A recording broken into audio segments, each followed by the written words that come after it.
ẹ kúrọ̀lẹ́ mo kí gbogbo àwọn ọmọ Yorùbá orígun mẹ́rẹ̀ẹ̀rin ilẹ̀ Yorùbá, mo kí wa káàkiri orígun mẹ́rẹ̀ẹ̀rin orílẹ̀-èdè Nàìjíríà, mo kí wa káàkiri orígun mẹ́rẹ̀ẹ̀rin diaspora káàkiri àgbáyé. àjíǹdẹ̀ra máa jẹ́ àyè tó oníkálukú àkòrí gbóná máa wà ó, àríbá ti ṣe àrọ́nà gbígbà.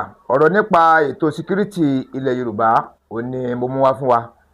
ẹ rí i pé àdéhùn tá a ṣe fún wa pé bí nǹkan bá ṣe ń lọ lẹ́yọ̀ kejì àwọn oníjẹ́ kó fòwárà rẹ̀ níjẹ́ kí tiwọ́ ó di sí. kí ni lọ lọ́wọ́ nílùú Ìlọrin, kí ni lọ lọ́wọ́ nílùú Ọ̀yọ́ state, pàápàá jùlọ ìlú Kwara.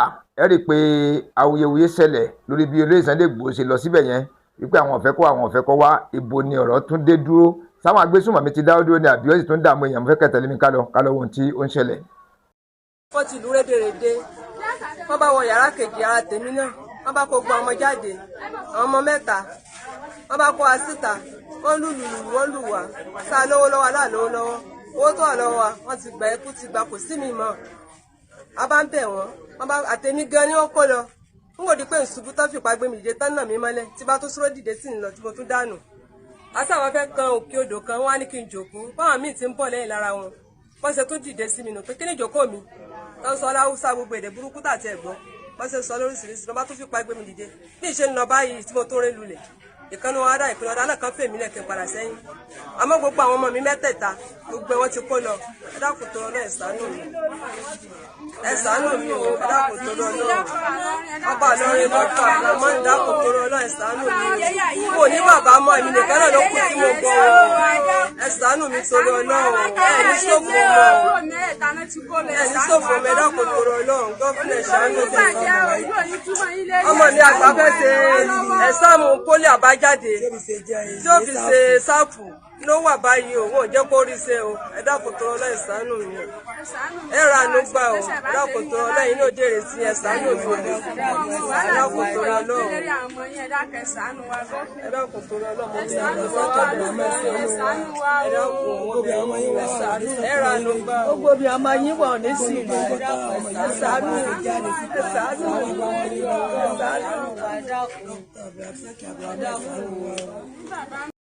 I think Nigerians all should embrace peace. That is the best way. And Nigerians should allow them to have a share of the national cake. To them, there is no cake there. Not even akara. There is nothing there. They are just in the bush like when Adam and Eve was created on earth. Nothing. Their condition is simple. Please don't lynch us when we come to town. Please don't, once we lay down our weapons, don't come over us and arrest us and kill us. Give us amnesty. Then please give us schools. In fact, they mention school more than anything. Yes, these bandits are the headsmen. They are, and surprisingly, I've seen faces that, it's not all, what do you call it, Fulani that are headsmen. In fact, in every region, you have different tribes that are headsmen too. But they have common thing. They dominated the bushes.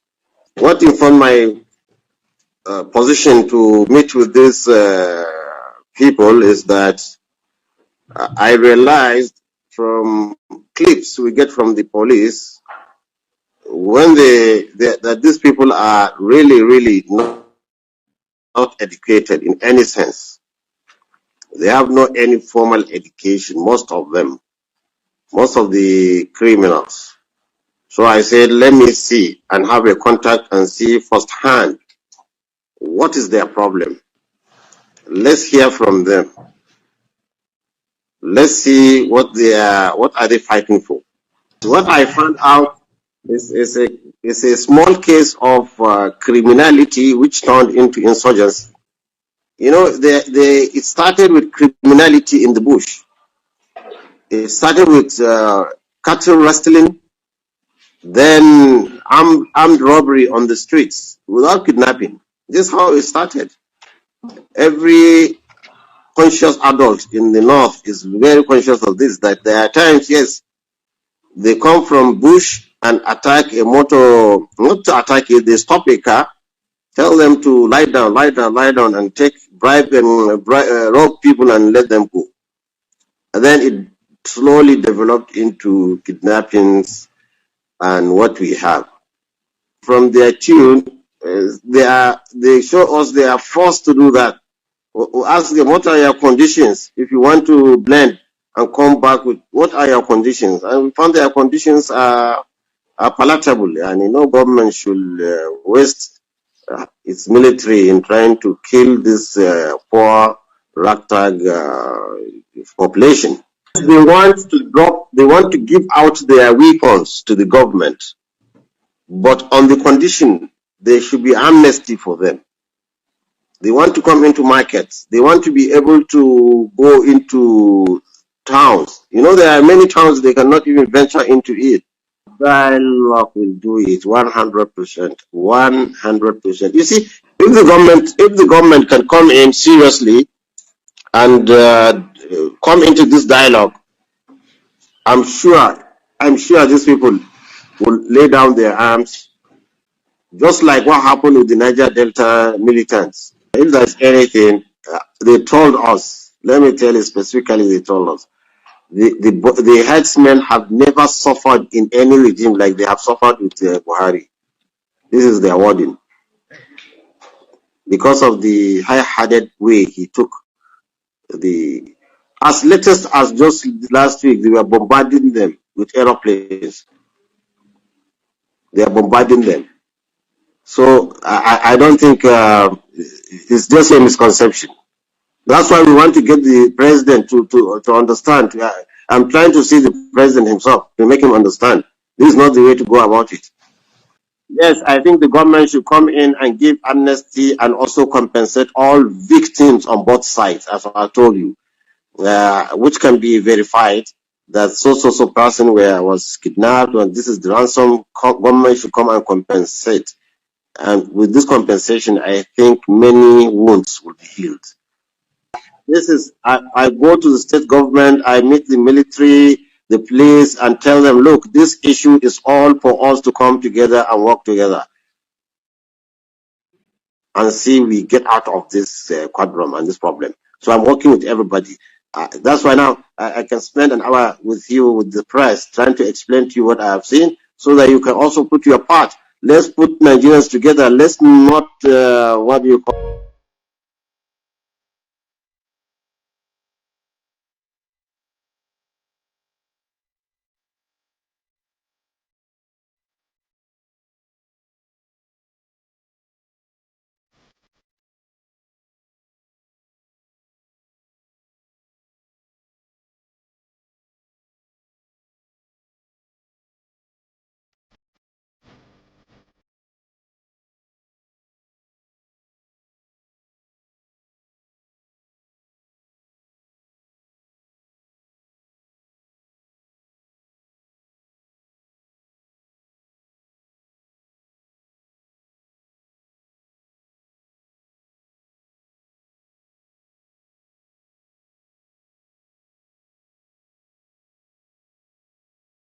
His Imperial Majesty, Oba Rashid Adewale Ladoja, the Oluban of Ibadan. Your Excellency, Mr. President, this is a special visit from a special traditional ruler that you have things in common with. The people of Oyo State said, are we going to become another Chibok? Is it going to be a perennial issue? But as I said, it has not brought the turning point in the issue of kidnapping in Nigeria, not only in Oyo State. Because we now know that we now have a president who will not negotiate from the position of witness with any kidnapper. So thank you very much. We are really very grateful. From 8 divisions, now we are now moving to 12 divisions to shorten the response time to give, that response time the teeth that is needed for us to defeat terrorism and banditry. It is very necessary, and we are doing so.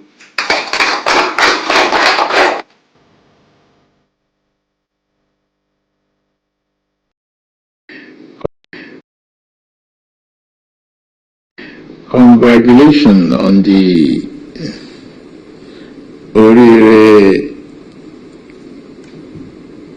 Oyo State's rescue that succeeded. I think we succeeded with your support, prayers, and I agree with you that we should commend the men and women of the armed forces for their excellent performance.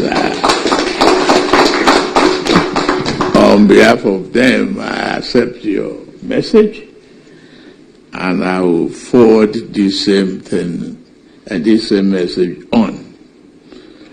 As we emphasize the question of security, that each event teaches us new methods, open our eyes, challenge us to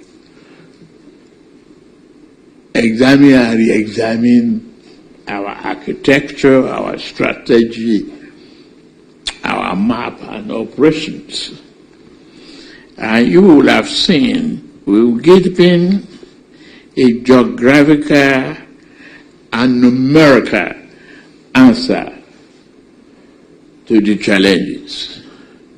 We refuse to pay ransom.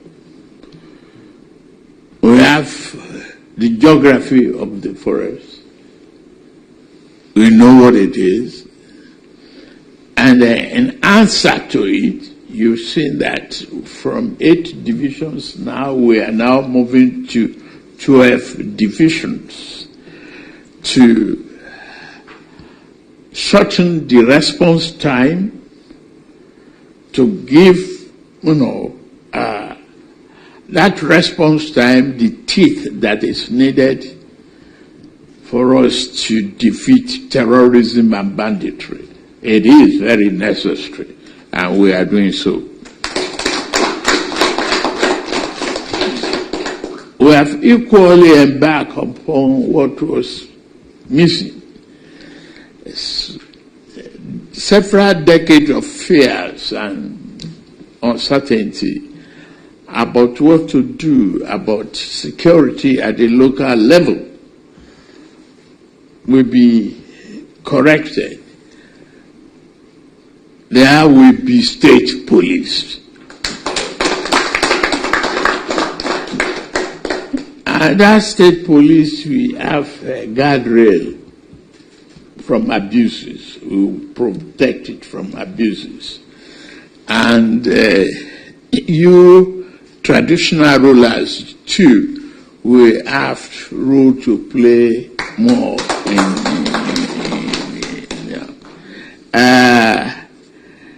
well, thank you for mentioning the question of the forest. Well, equally enhancing the capacity and capability of the forest guards. They are not just to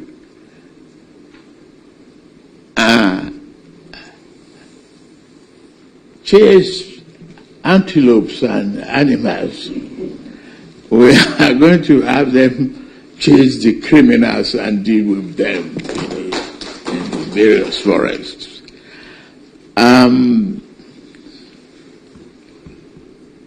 It is very important to let you know that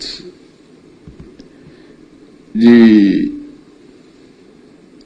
fèsì ta lẹni tó fẹ́ mú wá. Who are you? Mo tún sọ. US imam ó rí pò láàrin fi púpọ̀ jù. Respect ara ẹ̀ kan lè bá respect ẹ. Kí ló dé?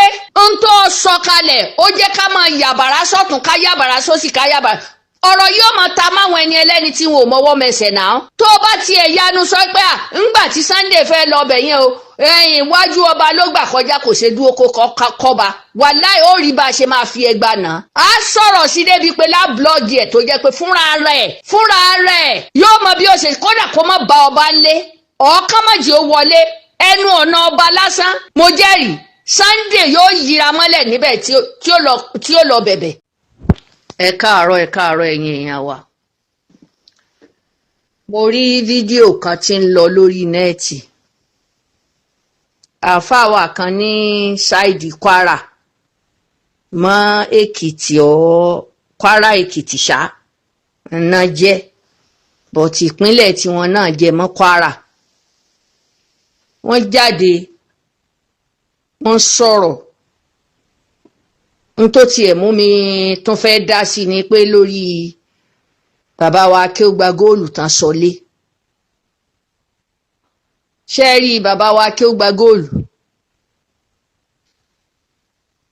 Kò lè bá yín dá sí ọ̀rọ̀ wípé Kwara gómìnà nǹkan kan kó sọ sí rárá.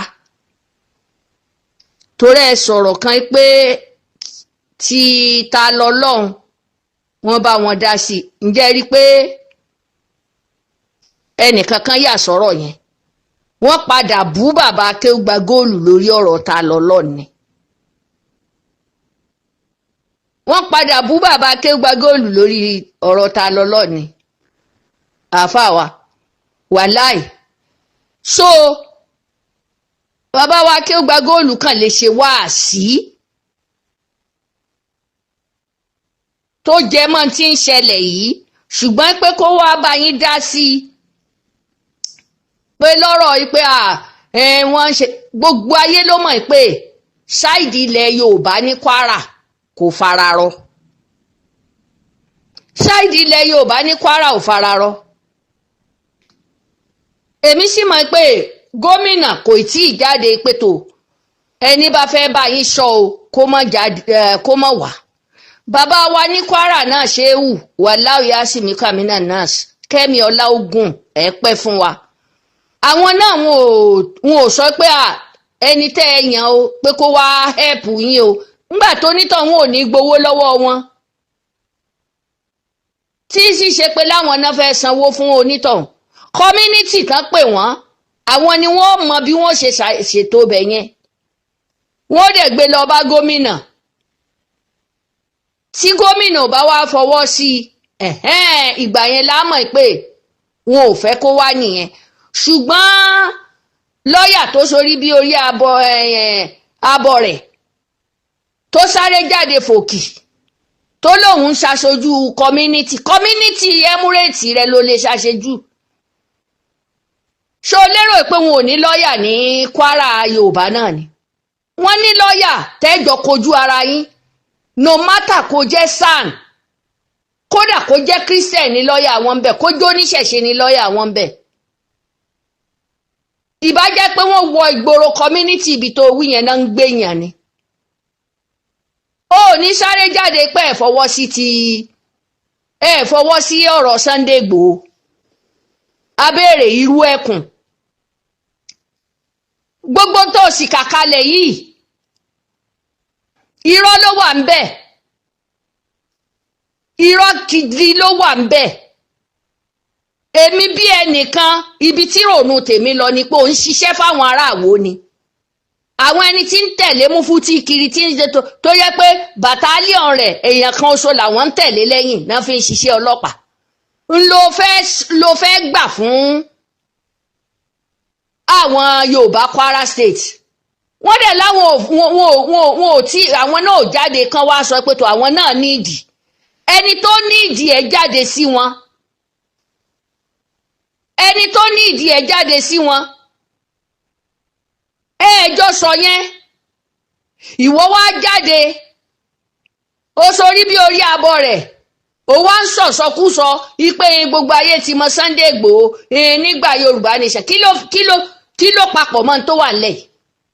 Ìgbà ṣe bẹ́ẹ̀ rí ńgbà àkọ́kọ́ tá a kọ́kọ́ rí èmi ní ọ̀rọ̀ tó wà nílẹ̀ nípa ti Yorùbá nation ìní wọ́n sọ ó ní kán wo bí wọ́n ṣe Fúlàní bí Sunday Igboho ṣe Fúlàní nígbà yẹn. Ókè náà kì í ṣe ọ̀dọ̀ àwọn Fúlàní ló fẹ́ ṣiṣẹ́ ọ̀dọ̀ àwọn Yorùbá ni ó dẹ̀ jìyà ẹ̀ ń tó ṣẹlẹ̀ yẹn ó jìyà ẹ̀ lọ́wọ́ ìlú ṣe bí Fúlàní náà ló pọ́níṣì ẹ̀. Fúlàní ló pọ́níṣì ẹ̀ tán dẹ̀ pa èèyàn sínú ilé ẹ̀ tán tó tẹ̀lé dẹ́kú tọnu ṣe bí Fúlàní ló wà lórí oyè ńgbà náà. Torí ẹ̀ẹ̀kan máa fẹ́ kéèyàn ó sọ̀rọ̀ torí bẹ́yìn ò bá sì sọ̀rọ̀ èyàn ò bẹ̀rù anybody tó ò bá fi lè bọ̀wọ̀ fún in tó fẹ́ sọ yẹn ó yẹ kéèyàn náà là mọ́lẹ̀ ó lè má gbé ọgbẹ́nu sọ̀rọ̀ fún gbogbo Kwara. Who are you? Who are you? US imam mo dárúkọ ẹ. Who are you? ó wá dá wàhálà lẹ́ẹ̀lẹ́tàn ó mọ bó ṣe máa ṣe. Ta ló fẹ́ bá pẹjọ́? Ta ló fẹ́ fèsì? Ta lẹni tó fẹ́ fèsì? Ta lẹni tó fẹ́ mú wá? Who are you? Mo tún sọ. US imam ó rí pé láàrin fi púpọ̀ jù. Respect ara ẹ̀ kan lè bá respect ẹ. Kí ló dé? Ń tó sọ̀kalẹ̀ ó jẹ́ ká máa yàbàrá sọ́tún ká yàbàrá sósì ká yàbàrá. Ọ̀rọ̀ yóò máa ta máwọn ẹni ẹlẹ́ni tí wọn ò mọwọ́ mẹsẹ̀ náà. Tó bá tiẹ̀ yanu sọ pé ńgbà tí Sunday fẹ́ lọ bẹ̀ yẹn o ẹ̀yìn iwájú ọba ló gbà kọjá kò ṣe dúró kó kọ́ba wàláì ó rí bá a ṣe máa fi ẹgbà náà. A sọ̀rọ̀ sí débi pé láblọ́ọ̀gì ẹ̀ tó jẹ́ pé fúnra rẹ̀ yóò mọ bí ó ṣe kódà kó má ba ọba ńlé ọ̀ọ́kán méjì ó wọlé ẹnu ọ̀nà ọba lásán. Mo jẹ́rìí Sunday yóò yíra mọ́lẹ̀ níbẹ̀ tí ó lọ bẹ̀bẹ̀. Ṣùgbọ́n láìsí yẹn ìwọ wá ló stand fún community kan. Community bo how many Emirates ló stand fún? Emirates wo? Àwọn onílùú ṣó ṣiṣẹ́ dé Kwara Yorùbá lọ ni? Abéèrè. Ibi wọ́n ti pe Sunday tán nídìí help rẹ̀ jẹ́ kó lọ náà. Ó wá lè ṣẹ̀ṣẹ̀ máa gbé jáde. Tó o bá gbé jáde ọ̀lẹ lọ́yà ni ẹ́. US imam ó ń ṣiṣẹ́ fún wo ni? Àwọn jẹ̀kúrẹ́dí ọlọ́pàá tí ń tẹ̀lé tí àtọwọ́dá ọlọ́pàá tí ń tẹ̀lé ṣẹ̀ríà lọ́wọ́ Mufti Ìwó ńlò ń ṣiṣẹ́ fún.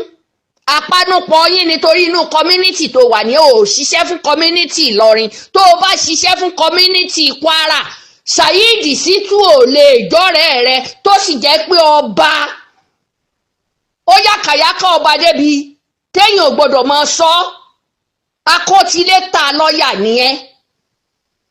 Bẹ́ẹ̀ ni akọ́tilétà lọ́ọ̀yà ni ẹ́. Ṣé bí wọ́n lọ ní kí Saheed kò sẹ́wọ̀n ò ní right àti mú Saheed? Ṣé bí wọ́n lọ ń dìfẹ́ǹdì Saheed Shittu? Abéèrè. Ṣé tí Saheed Shittu ṣe sí lọrin yẹn ní ìwọ̀nba Emirates ti yín kódà kò ta mọ́ Emirates Yorùbá? Ṣé bó gbà tọwọ́ tẹsẹ̀ ìwọ ló dúró fún ní àṣẹ lọ́ọ̀yà? Ìwọ ẹni bíi mẹ́bọ́ ní tí Saheed Shittu ṣe ráìtì. Eléyìí ọ̀nà tó pàfẹ́ẹ̀tì sí ló ń ṣe náà. Ọ̀nà tó pàfẹ́ẹ̀tì sí ló ń ṣe kò dẹ̀ dọ́dọ̀ ẹ kò dénú community ẹ.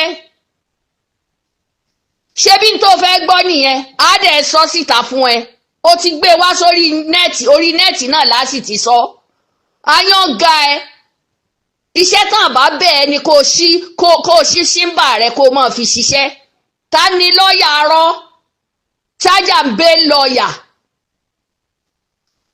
Ẹwà má yìí ó ti ń sunkún tipẹ́tipẹ́ nígbà ayé Akérédolú. Ní kíní yẹn ti ń ṣẹlẹ̀ ní community wọn ní Kwara ń bẹ. Ó dẹ̀ kígbe tó kò sẹ́ni tó yà sí. Bàbá Akéwùgbà góòlù tẹ́ ń pè yẹn kò lẹ́nu àti bá yín sọ níbẹ̀ yẹn o. Torí lọ́ọ̀yà yìí gan pàpà ó ti sọ̀rọ̀ sí bàbá Akéwùgbà góòlù. Àsìkò tó wá gbẹ́nu rẹ̀ nígbèkúgbè lórí ọ̀rọ̀ yìí Kwara tí gbogbo wa ná kì í ṣe ti Fúlàní nìkan. Tí Kwara bá ń jẹ́ Kwara Fúlàní nìkan kọ́ ló ní. Fúlàní nìkan kọ́ ló ní. Kí ló dé? Wọ́n láwọn nídìí ẹni tí ó máa wá sọ àwọn níbẹ̀. A máa ṣe pé wọ́n ní kó sọ gbogbo Kwara ni. Emirates ti àwọn ẹni tán fẹ́ náà fẹ́ yẹn. Àwọn ọba ò tí ì sọ̀rọ̀. Gómìnà ò tí ì sọ̀rọ̀. Ìwọ wá sẹnu níṣekúṣe. Ó wá ranjú wọ́n. Ó bẹ̀rẹ̀ sí ní purọ́ kalẹ̀. òpùrọ́ ọlọ́pàá ṣẹ̀rí ẹ̀ṣẹ̀ bẹ́ẹ̀ sì gbà sí Emirate tiyín àwọn ọlọ́pàá àwo tó fojú sí tán ni kó wá bá wọn ṣe yẹn ní ó gbà sí Emirate àwọn community rẹ̀ ó lẹ́nu sí gbogbo Kwara according to bí màá yìí ṣe sọ ọmọ Kwara gidi nìyẹn ó lẹ́nu sí o. Ìgbà bàbá Akéwùgbà góòlù sọ̀rọ̀ lórí ta lọ́lọ́run tó ń sọ yẹn Saheed Shittu náà padà gbóṣùbà fún wọ́n ní tí Saheed Shittu sọ ó tẹ́ àwọn lọ́rùn ju ti ta lọ́lọ́run lọ òun náà aláṣejù ṣebí náà ló tún ti lọ kó sí wàhálà yẹn ẹ mọ̀ dá akọ bàbá Akéwùgbà góòlù sọ̀rọ̀ yìí lọ títí mọ́ ẹ jọ̀ọ́ torí Ọlọ́run àwọn ọmọ Ìlọrin tẹ́ bá mọ̀ pé wọ́n jẹ́ bí olórí wọ́n sì mọ ohun tí ń ṣẹlẹ̀ pé tó bá bá àwọn náà ń kọ́ ẹni tẹ́ bá sì ní àwọn ògbà tí gómìnà bá jáde tán bá láwọn ògbà tọ́ba bá jáde tán bá láwọn ògbà ìgbà yẹn lèmi ṣe tó mọ̀ ní láṣẹ tó mọ̀ tá a sọ fáwọn Yorùbá yẹn kúò lù mí kì í ṣe kúò lé ayé náà kúò nílùú mi kì í ṣe kúò lé ayé ìgbà South Africa tó lé gbogbo Nàìjíríà wọn ò tún máa bẹ̀bẹ̀ pé kán wọlé ni kí lẹ́ ń sọ yìí ìlú tí wàhálà bá fẹ́ pọ̀ jù wàhálà kò jẹ́ ìlú mi tó bá fẹ́ pọ̀ jù tó fẹ́ máa da ọ̀pọ̀lọpọ̀ láàmú èmi bí ẹnìkan máa sún kúrò ni máa lọ́dọ̀ màálù mi àwa sílùú èbó ìgàn àgbà residence àjókòó wa tó ń gba ráìtì tọmọ ìlú ń gbà ńlá ń gbà ń tá a bá sì fẹ́ wọn ò bá wa fẹ́ tó bá jọ́nà òdodo èwo wá ń tiẹ̀ lọ́ọ̀yà arọ́ lọ́ọ̀yà mùnáfìkì ọ̀rọ̀ Saheed Shittu tó yẹ kó ran kankan mọ́ tó tiẹ̀ jẹ́ pé ẹbí rẹ̀ tó jẹ́ ọmọ bàbá rẹ̀ gangan tí Saheed Shittu yàkàyàkà ó mọ̀ wọ ọmọra ni akótilétà lọ́ọ̀yà sondoko wá wá sórí bí orí abọ́ rẹ̀ bí ìgbà wọn bá ń tẹ fálẹ́ agbárí ẹ ó mọ̀ wá sọ̀sọ́kúsọ ó mọ̀ halẹ̀ pẹ̀lú táì sórí ń jó bá rẹ́ni tó jẹ́ pé ó máa ka ẹ mọ́ kọ́nà ó máa fa táì yẹn mọ́ ẹ lọ́rùn ni US máàmù ó ń bẹ́. jẹ́ wípé lóòótọ́ ni àwọn ará Ìlọrin sọ pé kí Sunday Igboho bàbá yìí kó má wọ Ìlọrin wọn ṣẹ̀ṣẹ̀ wá gbà lóòótọ́ pé ìdààmú ilẹ̀ Yorùbá Ìlọrin ló ti wá.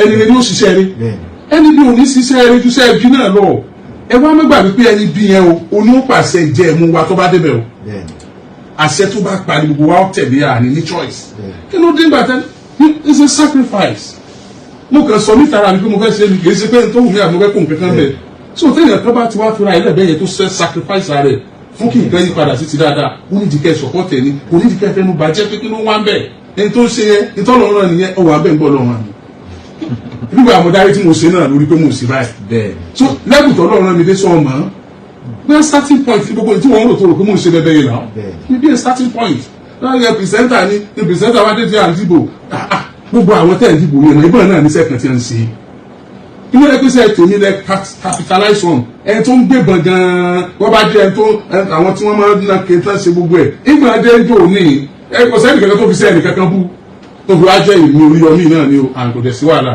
mo mọ̀ tẹnu bá ti ń kún yàn bẹ́ẹ̀ yẹn ẹnu kọ́ ló ń kún Ọlọ́run ní kọ orúkọ rẹ̀ sọ́kàn gbogbo ayé ẹ wá mọ́ gbàgbé o gbogbo tí wọ́n sọ pa mi ọjọ́ mi lójú o ó wà nú ẹni tó ti ara àṣàfọ̀lùmọ́ yìí torí ọmí gbé lọ́wọ́ tó wà níwọ̀n báyìí àwọn ẹbí rẹ̀ ò ní yọ́nú o ná àwọn tí máa ń gbówó fún tẹ́gbọ́ wà ní kílíkì irú nǹkan báwọn àwọn náà mọ bínú o kálukú wọn mọ tapa o ẹlòmíì gan múlẹ̀ tó sọ pé torí ọmí bá di gómìnà kò ní tọ́lọ́rẹ́tì kankan o kò ní tọ́lọ́rẹ́tì kankan rárá ẹ bá ṣe báyìí ó mú yín ni ẹ yà mẹ́jọ wọlé o àbúrú náà nù so a ní díẹ̀ tí ò ní tọ́lọ́rẹ́tì àbúrú ẹ dákun sáwọn tó fẹ́ dárò sílé ìbò àti ní sẹ́ni gbé mi wá lẹ́sìn wọ́n fẹ́ sáré jẹ́ wọ́n ní àtàtì mọ̀ ní ibi tá a wáyé àwọn ọmọ gbọ́dọ̀ sáré àwọn ọmọ tí àwọn tíkẹ́ẹ̀tì kan so tí ò bá sáwọn tíkẹ́ẹ̀tì yẹn ni wọ́n mọ̀ sáré lọ ní the chance of going away with criminalities òun ló jẹ́ kí criminal yẹn aláìní bíi tèmi àwọn tí ọ̀nà dán lójúde tí ọ̀nà arábàlẹ̀ yìí kùlé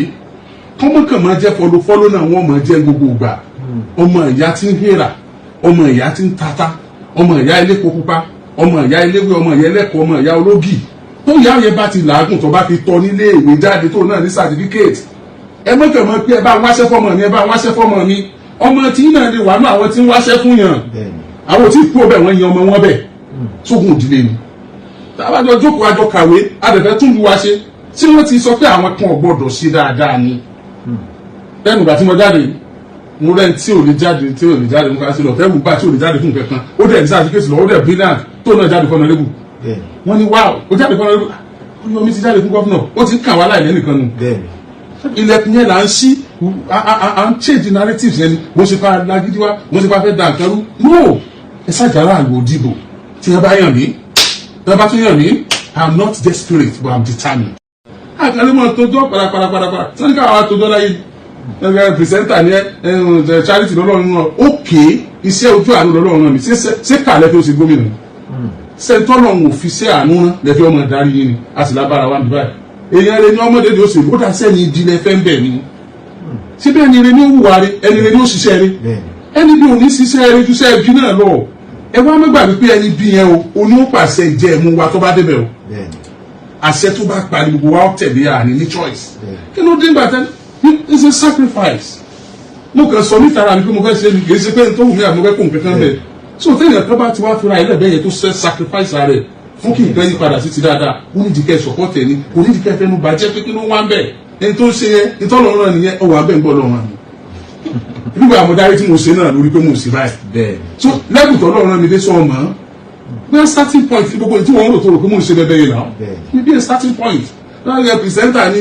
pìrìsẹ́ńtà wá dé tí à ń dìbò gbogbo àwọn tẹ̀ ń dìbò yẹn náà ìbọn náà ní sẹ́kàn tí a ń ṣe inú rẹ pèsè tèmi lẹ capitalize on ẹni tó ń gbébọn gan-an wọ́n bá jẹ́ ẹni tó àwọn tí wọ́n máa ń na kéńtà ṣe gbogbo ẹ̀ ìgbà adéjọ́ ní kò sẹ́ni kankan tó fi sẹ́ni kankan bú tó fi wá jẹ́ ìlú Oríyọmí náà ni àgọ́dẹ̀ sí wàhálà mo mọ̀ tẹnu bá ti ń kún yàn bẹ́ẹ̀ yẹn ẹnu kọ́ ló ń kún Ọlọ́run ní kọ orúkọ rẹ̀ sọ́kàn gbogbo ayé ẹ wá mọ́ gbàgbé o gbogbo tí wọ́n sọ pa mi ọjọ́ mi lójú o ó wà nú ẹni tó ti ara àṣàfọ̀ ló mọ̀ yìí torí ọmọ gbé lọ́wọ́ tó wà níwọ̀n báyìí àwọn ẹbí rẹ̀ ò ní yọ́nú o ná àwọn tí máa gbówó fún tẹ́jọ́ wà ní kílíkì irú nǹkan báwọn àwọn náà máa bínú o kálukú wọn mọ̀ tapa o ẹlòmíì gan múlẹ̀ tó sọ pé torí ọmọ bá di gómìnà kò ní tọ́lọ́rẹ́tì kankan o kò ní tọ́lọ́rẹ́tì kankan ẹ bá ṣe báyìí ó mú yín ni ẹ yà mẹ́jọ wọlé o àbúrú náà nù so a ní díẹ̀ tí ò ní tọ́lọ́rẹ́tì àbúrú ẹ dákun sáwọn tó fẹ́ dárò sílé ìbò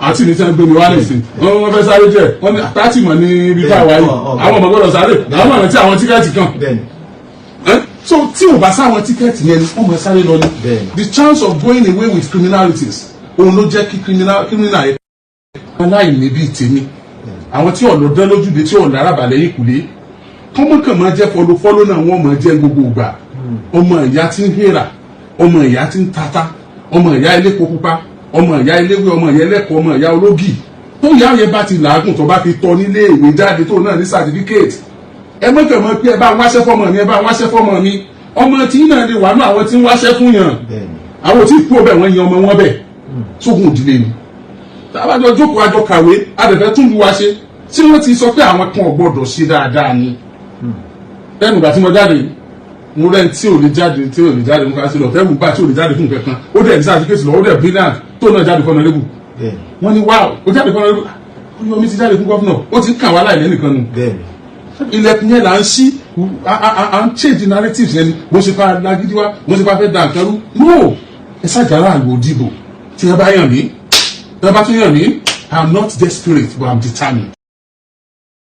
ẹ ṣe gan ilé ayé wọn náwó níbàjẹ́ ò jíjẹ mímu wa kò ní nira bó o bá rí bí nǹkan ṣe ń lọ ọ̀nà wo ló yẹ ká rìn ọ̀nà wo ló yẹ ká gbà àwọn ọmọ Yorùbá láti wọ́n náà àbáyọ fúnra wa ẹ rí i pé ìjọba òkè wọn ń try ìjọba ààrẹ Bọ́lá Ahmed Tinubu àwọn fídíò tá a ṣe sẹ́yìn bàbá ti ṣe tán láti pé àwọn pa bandits rẹ kidnapping pa àwọn pa rẹ pátápátá gbá àwọn ọmọ Yorùbá gangan àní láti jí àní láti tají lójú oorun pé ká ran ara wa lọ́wọ́ dẹ́ńtà bá láwọn nǹkan tó dìde fún wa láti ràn wá lọ́wọ́ ẹ má jẹ́ ká bẹnu àtẹ́lù wọn gbogbo nǹkan ẹnikẹ́ni tó bá wá dìde láti bẹnu àtẹ́lù wọn ẹ jẹ́ ká gbógun tì wọ́n nítorí wípé a gbọ́dọ̀ gbára wa là lọ́wọ́ wàhálà lọ́wọ́ lásìkò tí ń bẹ ńlẹ̀ nítorí wípé àwọn tó wá yìí kì í sì jẹ̀sìn ni wọ́n ń jà wọ́n fẹ́ gba ilẹ̀ wa wọ́n fẹ́ kó gba àlùmọ́nì wa ni wọ́n fẹ́ sọ wá dẹrú gbogbo nǹkan wa pátápátá ni wọ́n fẹ́ gbà lọ́wọ́ wa kódà omi ẹ̀sìn ń pa wá ìdí nìyẹn tàbí sọ wípé àwọn fídíò tá a ṣe jáde máa wò wọ́n bẹ́ẹ̀ ni ẹni tẹ́tí subscribe tẹ́lẹ̀ àwọn tàbí subscribe tẹ́lẹ̀ kan náà ni kò pẹ́ méjì then àwọn tá a ti subscribe láti wo fúnra bọ̀ pẹ̀lú àwọn lórí ẹlẹ́bẹ̀ẹ́ kan tó gbé àkọ́ni láti wo fúnra wa ẹ jẹ́ ká ó sàlẹ̀ fílì pàápàá tálọ̀ tá a ti kọ́ subscribe ṣe ṣùgbọ́n ṣẹ́dá bí ẹ jẹ́ ká fi ká tẹ̀ lórí báyìí